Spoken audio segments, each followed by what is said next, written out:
Welcome to the Sports Science Dudes. I'm your host, Dr. Jose Antonio, with my fearless co-host, Dr. Anthony Ricci. If you're a first-time listener, hit the subscribe button and like this show. Today we have two guests, Doctors Marissa Bello and Dr. Darryn Willoughby. Marissa is a current visiting instructor at the University of Sweet Home, Alabama. That's Leonard Skinner for all you young people who don't know Leonard Skinner. And that's in Birmingham, by the way. She did her undergrad in biology at Brandeis, who, by the way, Marissa, I was also a biology major. So we have something in common. And she also competed in soccer all 4 years. She then completed her master's at Rutgers, where her main focus was supplementation and sports performance. While at Rutgers, she worked closely with the athletic department, incorporating athlete monitoring with several teams. Her PhD was completed at Mississippi State University in exercise physiology with a minor in nutrition. And her dissertation research focused on optimizing performance and training adaptations, which we will delve into in this show. Now, Dr. Willoughby, he's been around, since the dodo bird. He and I go a long way back to the American Society of Exercise Physiology with our good friend Tommy Boone. We remember those days. Yeah. He got his those are crazy times. Yeah. He got his PhD in exercise physiology with a sub-emphasis in nutritional biochemistry and molecular biology from Texas A&M University. Dr. Willoughby is a fellow of the American College of Sports Medicine, the FISSN, American College of Nutrition, and American Society of Exercise Physiologists. He's also past president of the ISSN. He has also been presented with the Lifetime Achievement Award by the Society of Weight Training Injury Specialists, that is Swiss, not to be confused with Swiss cheese. And he has a lot of publications, over 150, and he's considered one of the pioneers and a really good friend of mine. So I want to welcome Dr. Darryn Willoughby and Dr. Marissa Bello. Thank you for having us. Well, today, I want this show to focus on one thing, skeletal muscle hypertrophy, which I will start off by saying Tony apparently can walk into a gym, take a few deep breaths, and he undergoes skeletal muscle hypertrophy. Me, on the other hand, I could eat like those satellite cells just begin to just pop out like crazy, right? His satellite, that's true. His satellite cells just start undergoing. With Big Tony, when he walks into a gym, his satellite cells start popping like zits on a teenage boy, right? I like the way this show is starting. Yeah. So let's ask a semi-serious question, and I'm going to direct this to Marissa. In your doctoral dissertation, part of what you covered dealt with repetition and load schemes. Mm-hmm.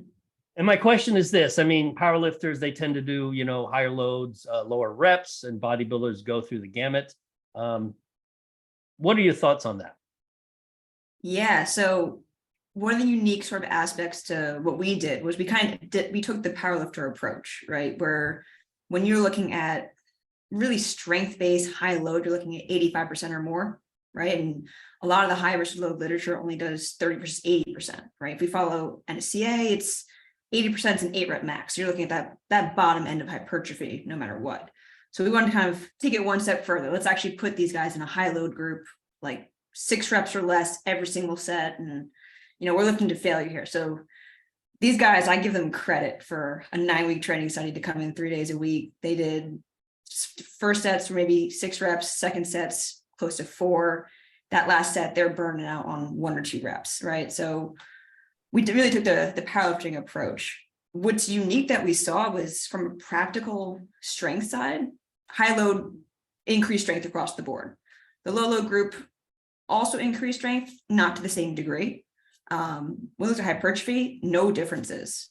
They all got bigger no matter what. And I think really one of the main drivers in this is every single set was performed to failure, right? So we're talking from a recruitment perspective, from a muscle damage perspective, we have failure occurring in both groups, which probably is why we saw that similar hypertrophy.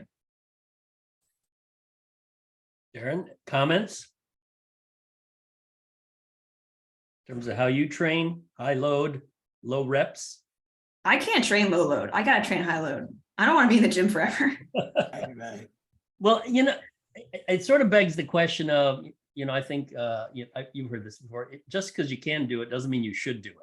Right. The idea that if you can get hypertrophy with 20 to 30 reps versus hypertrophy with 6 to 10 reps, why would you waste your time doing an exercise that takes 3 times as long?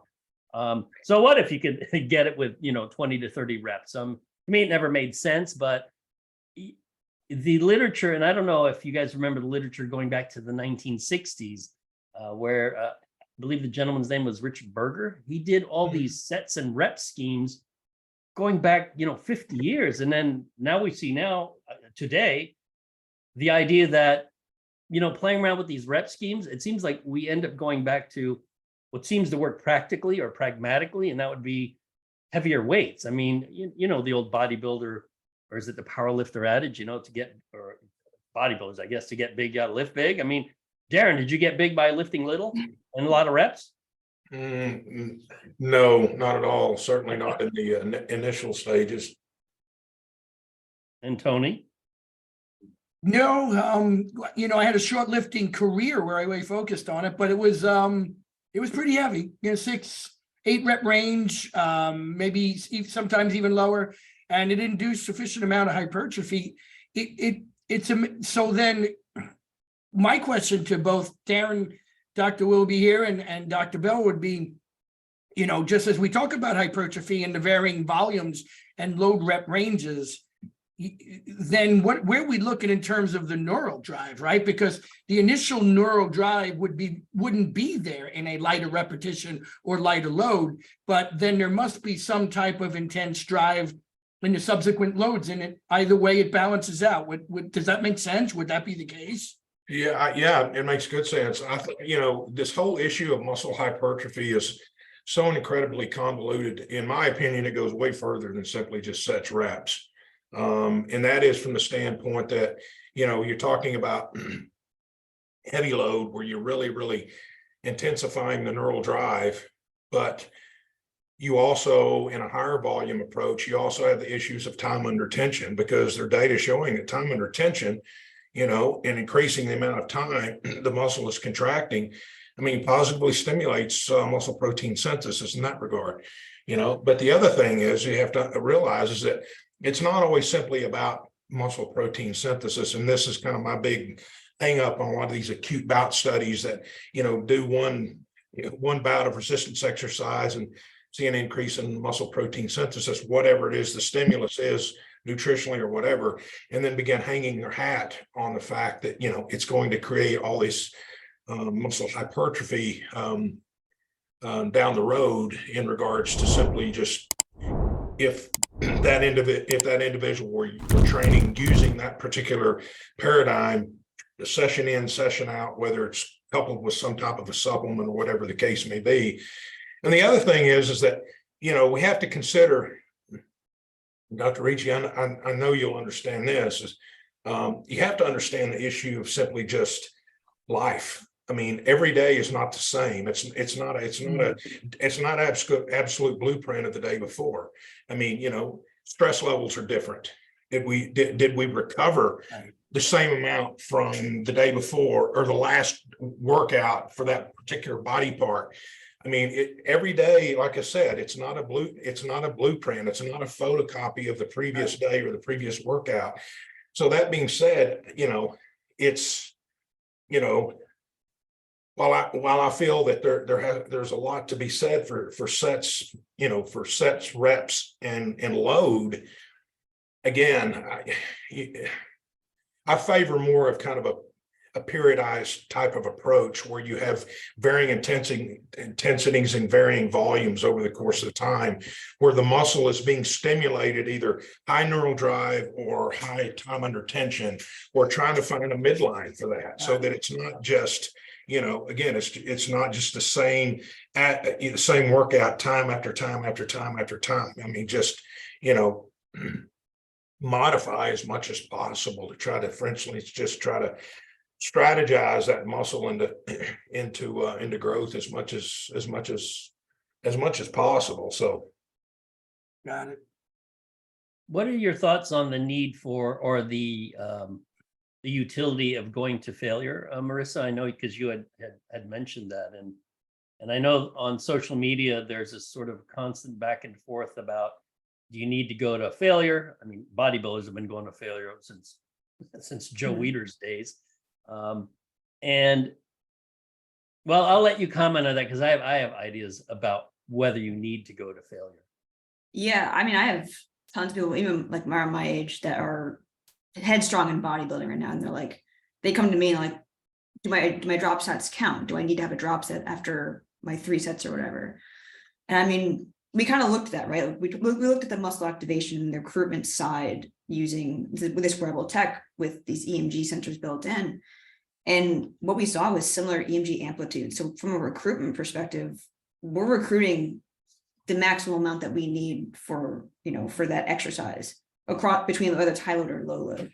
So from a recruitment side and sort of neural drive, it's very similar between the two.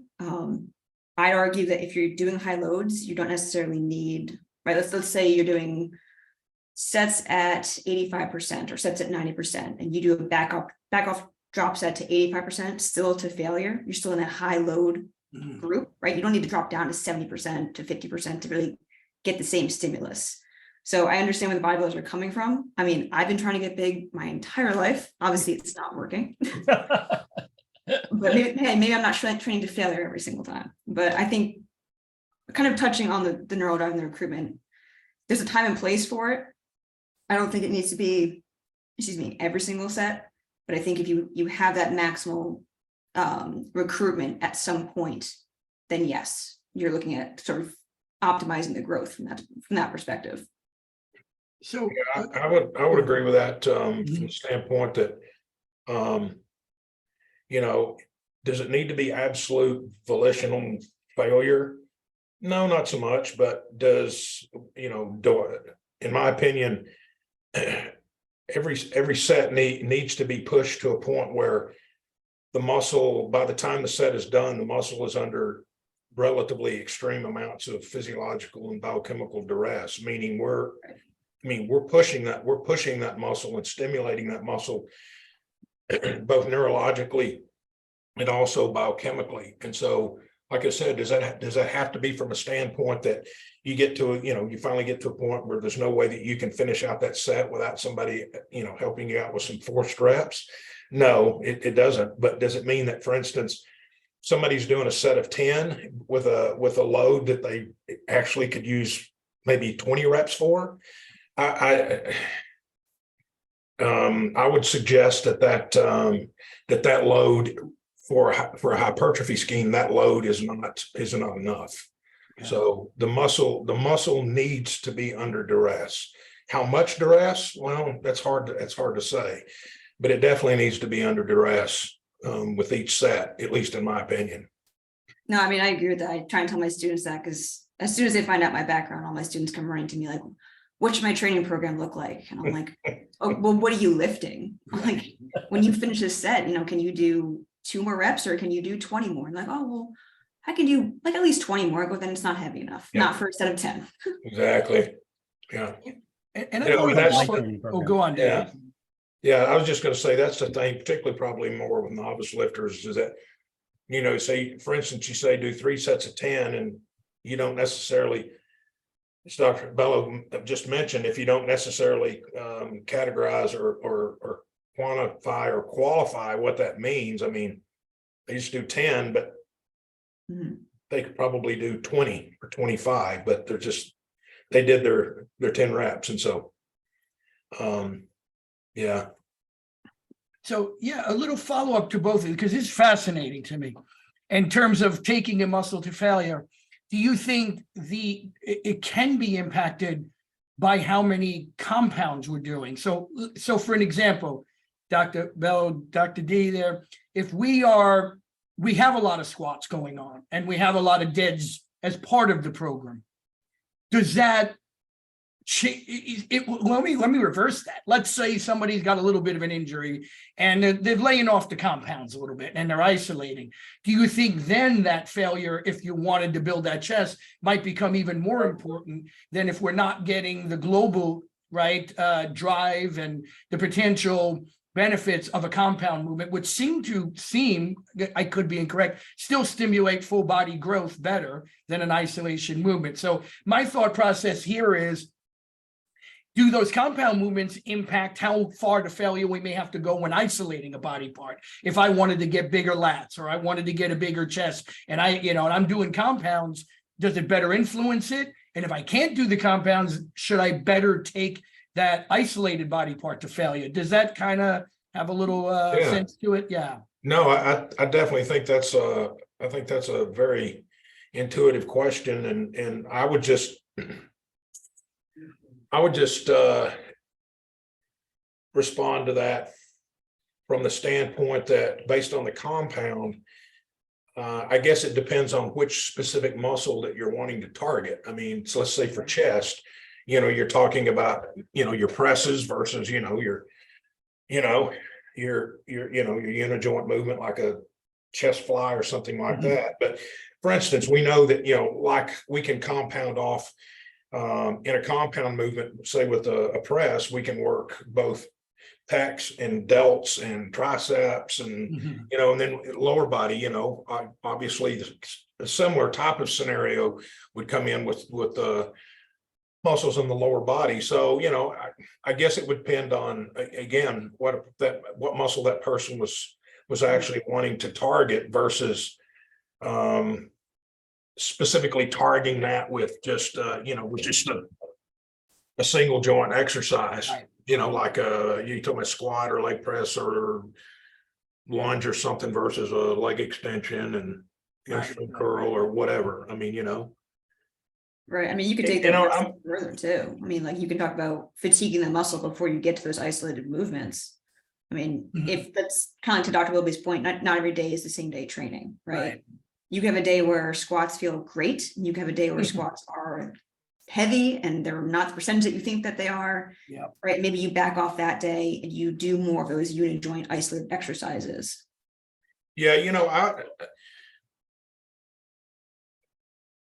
I would also say that that when you talk about the global, and again, in my opinion, not that my opinion counts for anything, but in the globalness of muscle hypertrophy, I mean, I also think it comes from the standpoint of how the muscle is trained, what angles the muscles are trained from.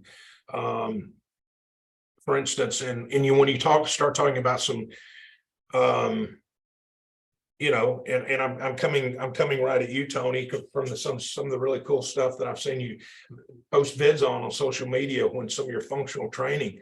I mean, I'm like, that is like a super cool exercise, and how that could easily be implemented in as as a bodybuilding exercise from the standpoint to supplement one's training, because I'm like, that's coming from an angle that we that we don't get, and the muscle is not going to be stimulated from when we do a typical bench press or an incline press or or shoulder presses, whatever the case may be. I mean, that's where I think in a lot of cases, functional type of movements can actually be a very nice adjunct to a training program, particularly a bodybuilding program, but even a powerlifting program, for instance, or but particularly a bodybuilding program, from the standpoint that you're challenging the muscles in a number of different planes and axes, and you're also doing it with some sense of purposeful intensity and pushing that muscle again to a point where it's being highly stressed, and it's going to respond. I mean, it's going to respond neurologically, it's going to respond biochemically. There's no way it can't. So and the other thing is that as you guys are well aware, you come at it from a psychological perspective. You're going to go into the gym, you're like, ho hum, I got another vanilla chest workout today. I'm going to do bench press, incline press, and flies. It's the same thing I always do, rather than coming in and just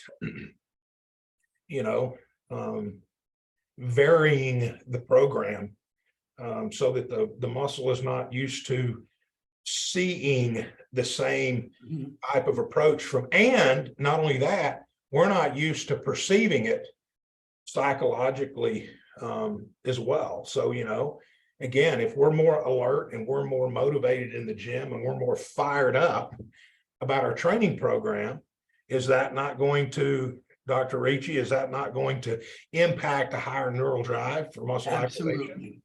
Absolutely. Yep, It's just, exactly. it's just kind of like,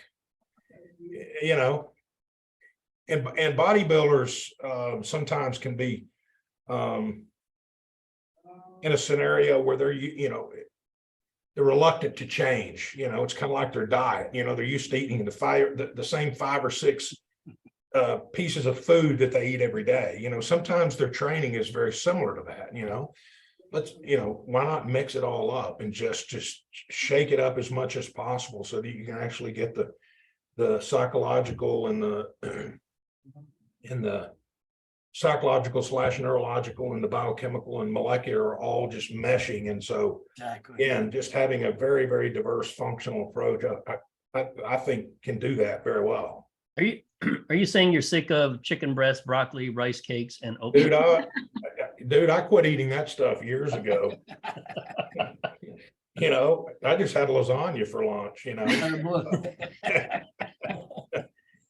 Oh, and you know what? It's kind of interesting that you say that, Dr. Antonio, because, when I got away from eating like that all the time, and so I kind of started going back to, obviously still not overeating calorie wise and still being somewhat mindful of having somewhat of a clean diet, but, eating stuff that I wanted to eat, what the heck.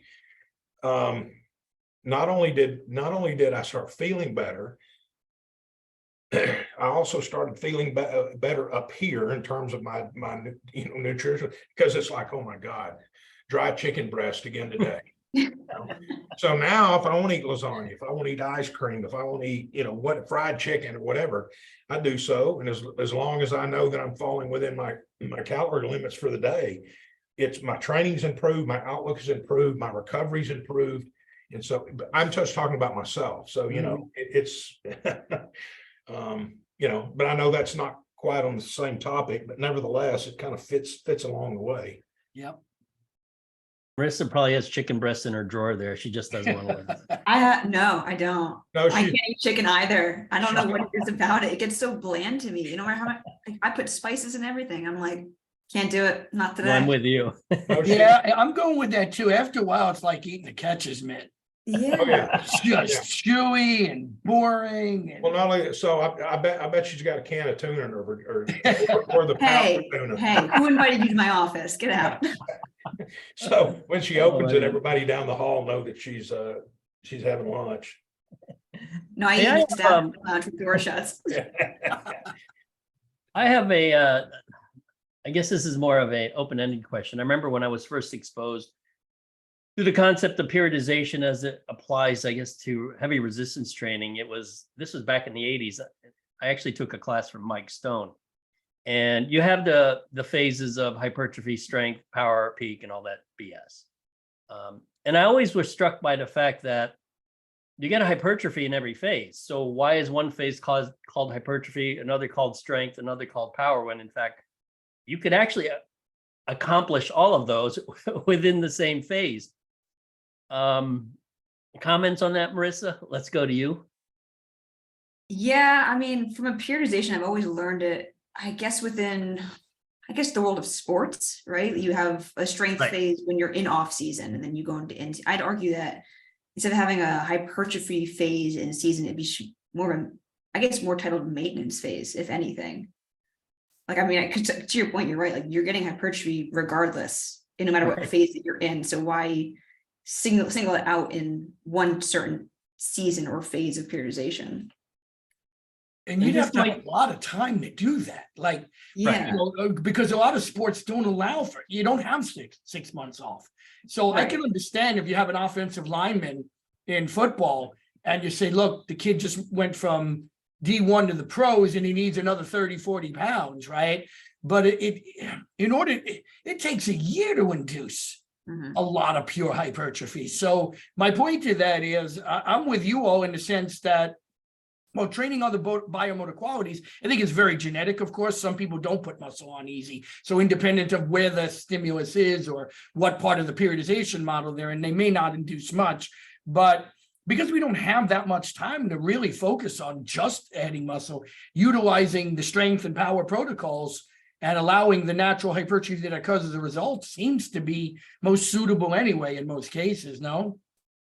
Yeah, I mean, I think back to like my college days, I think we reported for spring season in end of January, early February. So we had February, March, April, we were gone in May. We had 3 months with our actual wind coaches, but we were gone for the summer, and it was, here's your summer packet, go do it. Hopefully you follow it. Like, Yeah. I think you're right. Like, you don't get 6 months with these athletes to really kind of prioritize one phase of it. Yeah, I certainly would agree with that. But like with any other type of training scenario, and the desire for optimum physiological adaptation to arise from that, a lot of it just comes from just being compliant and consistent to a program. I mean, a program that sounds scientifically, that we know that's going to drive the responses that we want to get from either ourselves or our clients or our athletes. But nevertheless, it's just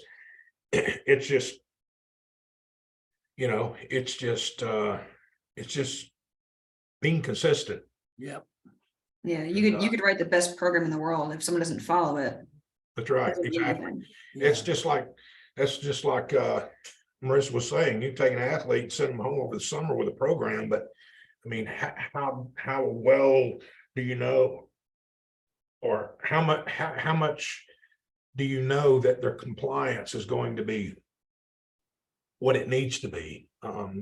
Or not only that, they may show up to the gym to train, but their intensity at sitting around and texting on their phone or being on social media rather than training, so anyway, compliance, going to the gym, and compliance and doing what you need to do when you get there are two different things altogether. So, That's for sure. yeah, so that's probably a little bit off topic, but again, it's one of those things where, coach, I mean, I went to the gym routinely, but what did you actually do when you got there? So, yeah. Like, I have a question for all three of you. And this is as it relates to sort of the miasma of training studies that are out there in the literature. For all of the way all of you train, I would guarantee there's not a single study that mimics how you train. In fact, No way. whether you're recreational or or elite or world class, there's not a single training study that mimics how they train. So I guess one, what's the value of a training study per se when, even if you look at the run, bike, swim sports, the podium sports, and you look at their training plan, you're like, there's not a single study that actually mimics that training plan. So really we're back to the basic principles of training.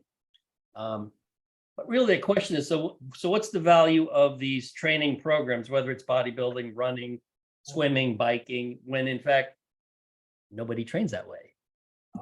Yeah. It's ironic that you asked that question, because I mean, I've done quite a number of training studies, and being a PI and conducting those things, it's in my opinion, it's like having sand poured in your eyes. They're just so painful to have to deal with, because and that happens in South Florida. We got a lot of sand, just so and sometimes I'll go back and with a good amount of my research, but some of these studies, and I'm like, why did I do that? What was I thinking? This, that, and the other. But a lot of the training studies, even at the design stage, I mean, I'll tell off on myself here. It's like, this is suboptimal per se, exactly from Dr. Antonio, what you were asking, but from a from an experimental design standpoint, thinking about trying to find something that you think that the subjects are going to adhere to and remain compliant on as best as possible, is a big one. And the other thing is trying to get something that's can be as standardized as closely as possible across however many in that group, 10, 15, 20, Right. whatever. Because obviously that's what you need to do rather than having, 15 people in a group and they're kind of all doing their own thing. Obviously, that's not going to help out with control and standardization. So, it's one of those things where I don't know how many times I could set it, design in a study. I'm like, man, I wish I could set up the training program like this or like this or like this. But I know pragmatically, it's not going to work out that way. Yeah. But at the same time, once the study's done, you're like, okay, based on the results and based on what Dr. Antonio was just saying, you can only infer this much. You'd like to be able to infer this much, but you can only infer just a small amount. And so it's just, I It's don't frustrating. know. It's very, very, very frustrating, because, you can't get too intuitive, if you will, because it's hard. In my mind, it's hard to do that without giving up control and standardization within a study. And so it makes it very difficult. So. Dr. Yeah, Bello? I second that. I remember sitting down and finalizing the methods of my dissertation, and it was a back and forth of, okay, what are these guys A, going to stick with? B is whole body. Are they not going to get sick of it? And, how do we kind of find this nice standardized middle of the road approach where we know based off of the literature on training and the responses that we're expecting to see our hypotheses, this is what we should see with these 6 exercises that we've chosen. And hey, I give credit. We had no dropouts in my study with 9 weeks of 3 days per week. And these guys crushed it. Yeah. That's unusual. Yeah. I told them, I was like, I think we needed 85% adherence and they could miss up to like 3 days out of 27 total. And I think on average, we had 2 misses. Wow. And it was always, they're college kids, it's, hey, I have an exam tomorrow. I need to go study for this. So I'm like, cool, I get it. Just make sure this is your 1 miss or your 2nd miss or whatever it was. So I think from a standardizing approach, from a recruitment approach, you have to kind of find something that will work generically and then tailor it from there. Yeah, and because to your points, it almost makes it feel like, well, then what's the value in the study? But there's a lot. And I think just sometimes I could say when training fighters, for example, I think where the research helps me is, all right, let me choose. Obviously, my goal is the least dose with the most results. And based upon some of the literature or given exercises, this is probably my best shot, right? Because, the great thing about periodization models is they work when you're doing a periodization model and nothing else. Okay. Oh, they show here's this phase. We got a lot stronger. Yeah, but you weren't grappling. You weren't running hills, you weren't jumping rope. So what I need, and what I would say those type of studies that you've done, all 3 of you have done, and Dr. Bell can just, starting out and providing us with this good information, is I think you make cuts. And what I mean by cuts is, okay, here's what I don't need, here's what I don't need, here's what I don't need. And based upon this, these are probably the 4 or 5 best applications I can use it. And I think there's value there. I really do. Yeah, exactly. And Tony, I couldn't agree with you more. I think that's very good insight because, I think, any researcher wants to or will design a study having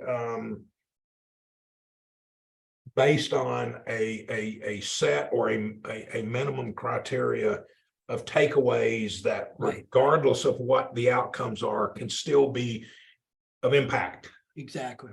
And so that way, rather than the whole study just being a wash, if the results don't necessarily come out the way that they hope that they do. So it's just every study has some value. I mean, you'll learn a little bit. I mean, it's you're like adding one piece of a puzzle to a puzzle that is Exactly. constantly growing. Is, Yeah. that's sort of what it is. But I always harken back to, as long as you know the basic principles of training, you should be able to write a training program for anyone. And don't expect it to look like something that's been published, because it never will. But you got to just apply basic training principles. Now, Marissa, I wanted to ask you a specific question about your dissertation. And correct me if I'm wrong, you looked at the acute response, I think, of testosterone, maybe some other factors, maybe growth hormone, I'm not sure. But you found the acute response, there were no changes, for instance, in plasma testosterone. So does the acute response in your study, or even in other studies, in terms of plasma hormones, does it have any meaning, physiological meaning at all? So we looked at testosterone and cortisol, right? And from a testosterone level, we didn't see significant changes. What we actually saw were decreases across the board. And I think Dr. Willoughby can speak more to the receptor side of this. But our best inkling as to why we saw those decreases, even if they're not significant, we're looking at receptor uptake, right? So we looked at from basal to immediately post-exercise. On the cortisol side, we saw really no changes. But what that might be driven to is because a lot of the low group with the higher stress response, they all mainly, most of them lifted in the morning, and cortisol peaks in the morning. So is it really going up, or is it already elevated to begin with? But no, I'm actually interested in Dr. Willoughby's take on this. I guess if we were to redo the study or look at it kind of going down the road, right, future directions, like looking at androgen receptor levels, as well as testosterone levels over not just an immediate post, but over a 24-hour curve, basically. I think that we would start to see differences in the curves between high versus a low load. Yeah, I think the issue when you're talking about testosterone, particularly looking at stressors that will induce a testosterone response in regards to its relation to hypertrophy. These acute or these very short-lived increases in testosterone are really not going to have much impact on muscle hypertrophy at all. And so, thus insert the 6,400 pound elephant in the anabolic steroids. They do what they do because they increase testosterone levels, not acutely, but over the long haul. And so a person typically will remain super physiological for quite some time. And so that provides a recency effect to actually increase muscle protein synthesis, but keep it activated for a long period of time, weeks, for the hypertrophic response to actually occur. And so, we've seen, it goes back from, in Dr. Antonio and I know because he and I have talked about this more than once, and he knows where I'm going with this. When you talk about a lot of the work from, say, Dr. Kramer and some of the other ones back, where they were seeing these increases in testosterone and growth hormone, during the workout, that might stay elevated for about 30 minutes, and then they were gone. And so, quite a bit to be said about that. And even cortisol, you'd see these increases in cortisol. That's just a normal response to the hypothalamus pituitary adrenal axis, the stress axis. That's what it does. It's responding to a stressor, a physical and or psychological stressor. In this case was resistance training. And so it increases, but that stress, it's more metabolically, because it thinks that it's going to have to mobilize fuel substrate.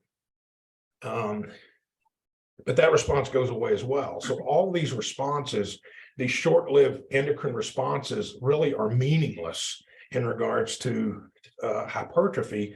Hypercortisolemia is only going to cause muscle proteolytic activity and thus perhaps muscle atrophy if it's elevated for a relatively long period of time, not several hours, but we're talking about, for instance, days or a couple of weeks or so. In the case of like a clinical, like a cachexia type of scenario, where somebody is extremely hypocaloric, for instance. So, again, it's one of these things where even if we saw some increases in androgen receptor upregulation over the course of a few hours, again, that's going to be somewhat contingent upon perhaps what we see with the testosterone response.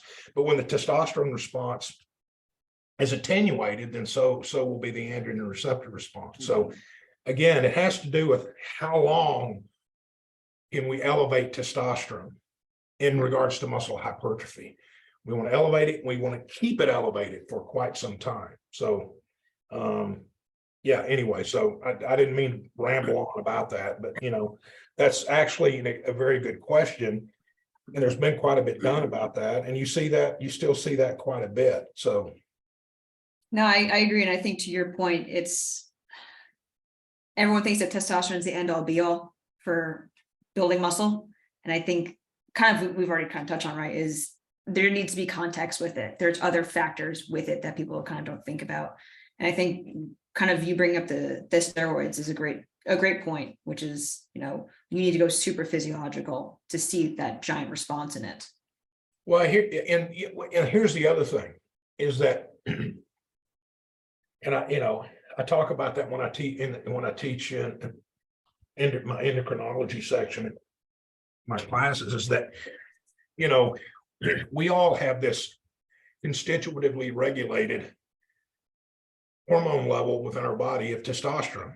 So we have the normal range of testosterone, normal clinical range. And so if somebody has their normal range is 600, like say in a male versus somebody whose normal range is 450. Well, that may be their genomic set point, but it doesn't mean that the 600 person is going to be able to acquire more muscle than the 450 nanograms per deciliter person. That's their. But that being said, is that the normal clinical levels of testosterone are there for that individual. The only way testosterone is really going to come into play to really drive a major hypertrophic response is that if we can elevate that level fairly significant and keep it elevated.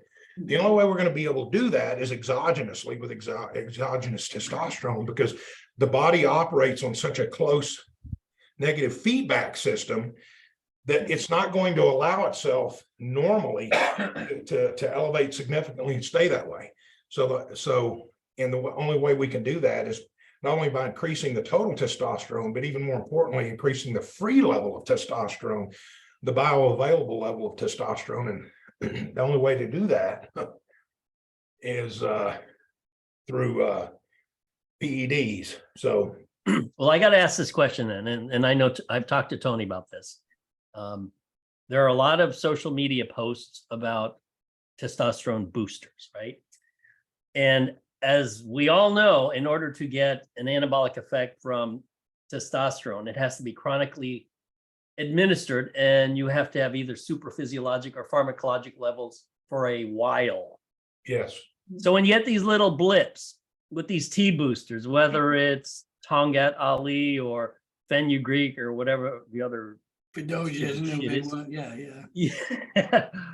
Are you going to get an anabolic response from those T boosters? Marissa, Darryn, Tony? I'm gonna defer to Dr. Willoughby for this one. No.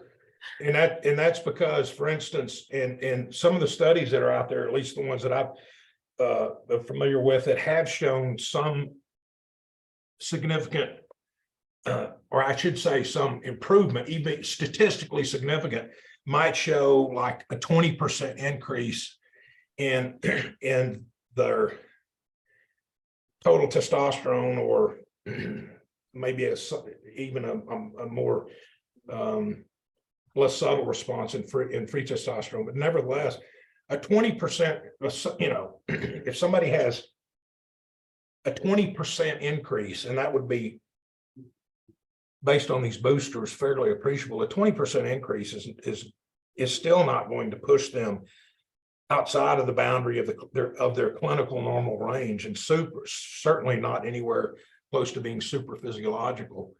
So no. And even if they did, Doctor, they would probably be, again, that would be an acute probably elevation. It's not going to be chronic, which is you just alluded to, which is necessary to induce that hypertrophy. Yeah, that's an outstanding point, because we're really going to get the more prolonged response with more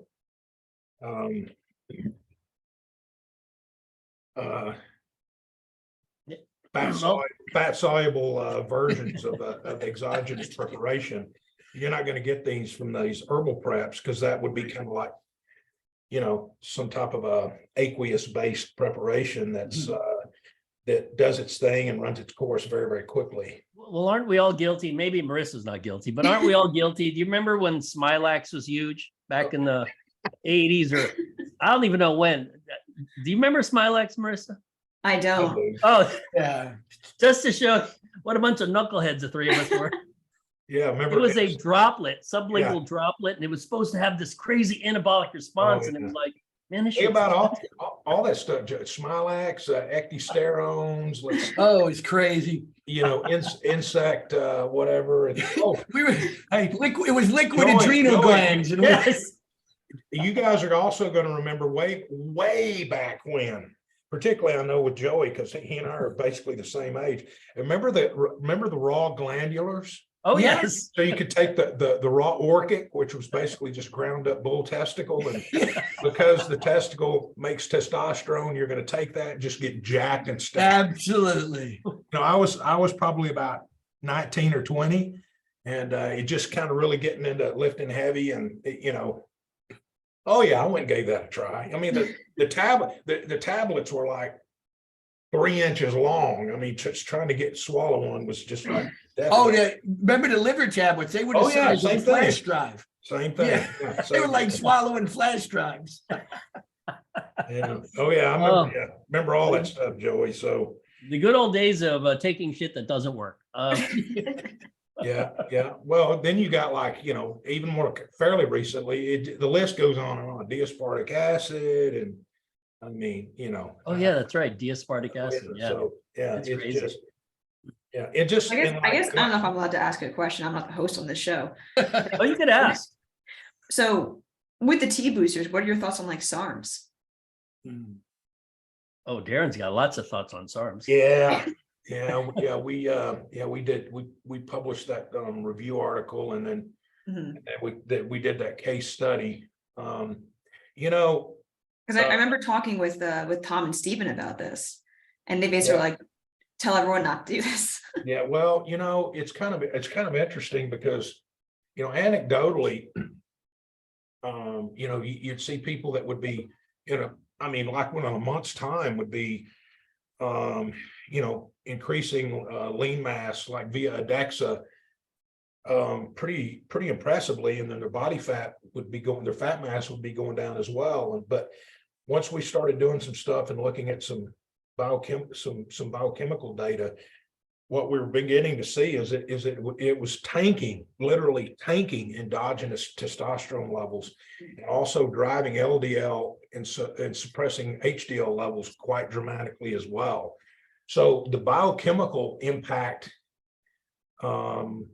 relative to the so-called anabolic impact, I'm not sure that would be worth it. So it's, again, you're talking about something that it's hard to know exactly, because it's not FDA cleared. So having any clinical trials, we don't have the data to that. But I mean, there's a little bit of data that from some experimental studies in older men that we used as a template. But from what we ended up seeing initially from some of the biochemical data, it scares me Yeah, based on I mean, what we were seeing it do. It was suppressing the testosterone axis, the hypothalamogonadal axis. It was suppressing the axis across the board. So yeah, and also causing dyslipidemia as well. So not a good combination. Okay. Good Yeah, I to know. teach, I wasn't aware of that, actually, how negative those effects could be. Yeah. I teach a sports nutrition class, and like we have an entire lecture just on like steroids, pharmacological ergogenic aids, all that stuff. And the first question I always get from students is, do you know anything about SARMs? And I literally send them your guys' papers. And I'm like, you read and you determine whether or not you want to take this. I am not telling you to take anything. Yeah. The best PEDs by far are still androgens and EPO. Nothing comes close to those two. Yeah. SARMs, I would probably stay away from the SARMs. I tell my students, I'm like, if you do something, I don't want to know about it. Don't say Dr. Bello told me to take SARMs. I'm like, no. That's right. Well, how about this? Maybe, go on, Joey, I'm sorry. I No, was going to ask a sort of changing tact in terms Yeah. of a different topic, but if you had a question, Tony, go ahead. No, move it through, and then it may even fit in nice. Okay, we have about 10 minutes. So two questions in terms of the training response vis-a-vis hypertrophy. If you could comment on a sex difference and an age difference, and make sure, Marissa, you're careful in terms of the age stuff, because we're kind of getting up there. Okay, so you need to be clear when do skeletal muscle fibers become older? Because Darryn and I keep saying, I think it's 90 when skeletal muscle fibers get older. Which is middle age, yeah. Yeah. Okay. 90s middle age now. Okay, I got it. For us, it is. Yeah. So sex difference, age difference. So with the sex difference side, I mean, there's not much on the high versus low load stuff, especially not with females. I think there's maybe 4 studies that actually look at it. And even then, they're not really looking at whole body training, they're looking at basically knee extensor training. So I think the application of that really isn't as good as the male data that we really have. So I think we definitely need research on the female side. I mean, basically with anything in science, right? We need data on the female side. I think from an age response, I'll be careful how I phrase this here. What I was taught in ex-phys and throughout my entire studies was that basically, your bone mineral density, your muscle mass, you peak right between 25 to 35, right? And then we see that decline over age, and I won't tell you guys what percentage because you guys all know, but I don't want to, you guys obviously are ahead of your curve. At what age does it drop precipitously? I think it's right around 75, you start seeing 15% decreases. So you guys are fine. Okay. But I mean, from an age response, right, we see that loss in muscle mass if you're not doing anything with it, right? So it could be, not just necessarily with high versus low load training, but any sort of hypertrophy training. It may not be we're looking at muscle like gaining, but we're looking at muscle maintenance really over the course of the aging curve. Yeah. Hey, I'm turning 30 in a couple months, so I'm on my decline. I'm fine. Oh Lord, you're still. Oh my God. Lord, you're still. My students tell me that all the time. They're like, "How old are you? Oh, you're getting up there." I'm like, 30? In I which can't calendar? Is that I don't know Gregorian, about you, Joey, but I Julian? can't even Hebrew? remember that far. back. 30. I can't even remember that far back. Exactly. So Yeah, I don't and even my know. students call me old. So I was just going to just kind of mention on the age related is that not so much on the load scheme per se, but just in general that comparatively speaking, they've shown that comparing older to younger individuals, both males, females, but unfortunately, most obviously the data is with males more than females, but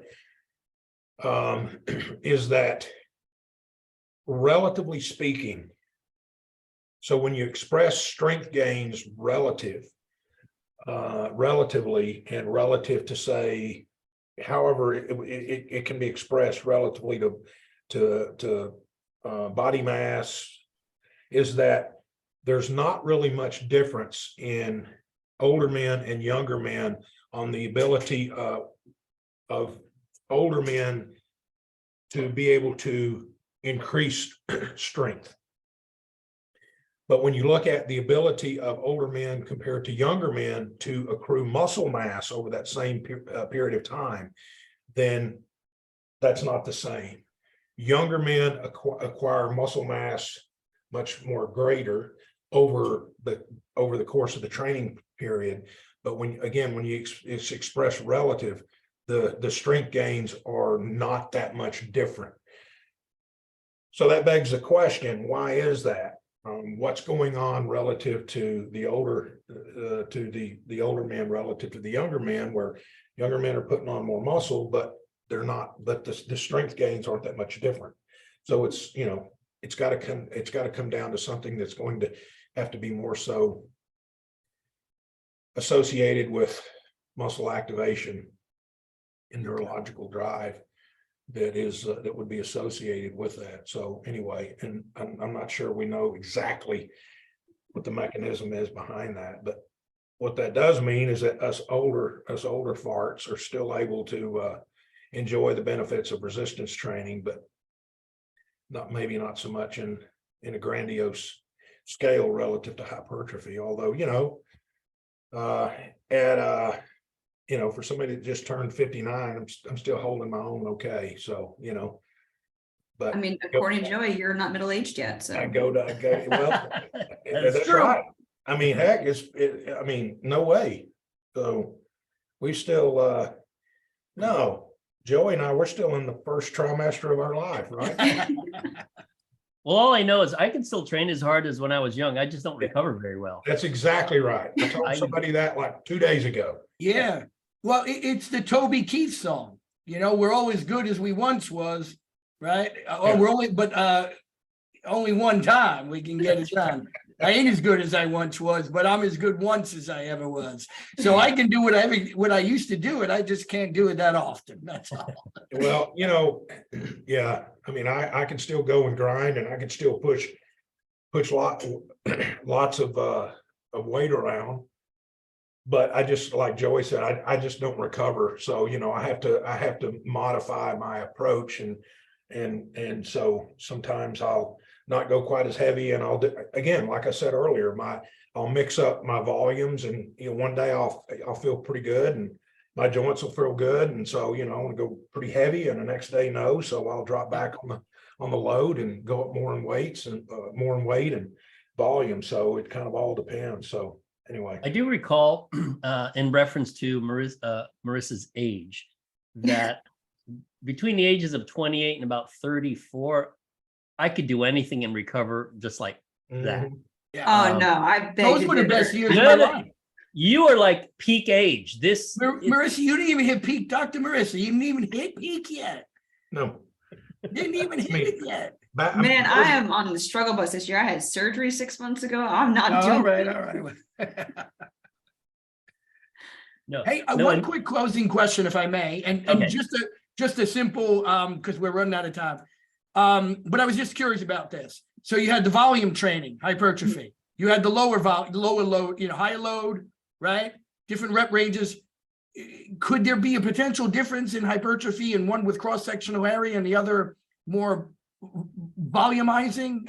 Is that possible? In better words, higher repetition, more glycogen storage? Just simply yes or no. The heavier weights, more cross-sectional area contributing to hypertrophy, or we just don't know. Oh, actually, can I paraphrase this question? I know what you're asking. Sure. Is Yeah. there a difference in basically myofibrillar hypertrophy, so increases in actin and myosin, versus just what's in the cytoplasm? More The glycogen, more sarcoplasm, right? right, the sarcoplasm, glycogen, mitochondria, et cetera, et cetera. We didn't look at that, but I think that'd be something really cool to look into, especially with the population that we had being recreationally trained. Cool. Actually, just one quick thing with that is that Dr. Mike Roberts has actually got has published some data on that, where he's kind of looking at this thing, what they call kind of sarcoplasmic hypertrophy, where he's seeing increases in sarcoplasmic volume, not so much related to increases in myofibrillar volume. Right. So yeah, so Not, yes, don't I had really know read the that, me- and that don't was really why I know was the wondering. mechanism, but there's Yeah. actually, there's kind of some data there to kind of suggest what you were driving Yeah. at. Okay. Cool. Okay, just a few final thoughts. I need to plug ISSN. June 15, 16, 17, Fort Lauderdale Beach. Come to the conference. It's on the beach. So even if you don't like science, you can hang out on the beach. I expect to see Marissa, Darryn, of course. I Tony wouldn't will miss be there. it. All right. It'll be a lot of fun. To register, go to issn.net. And also, if you like this podcast, hit the like button and subscribe. And I want to thank Darryn. I want to thank Marissa, and of course, my fearless co-host, Tony. So, hey, this was a great conversation. We Really appreciate your was. time. Thank And you for having us. yeah, we'll catch you at the Hey. conference. Hey, you guys know me. Any chance I get to geek out, I'm all for it. Awesome. Thanks, guys. Thanks all. Yep, All take right, it y'all easy. take care.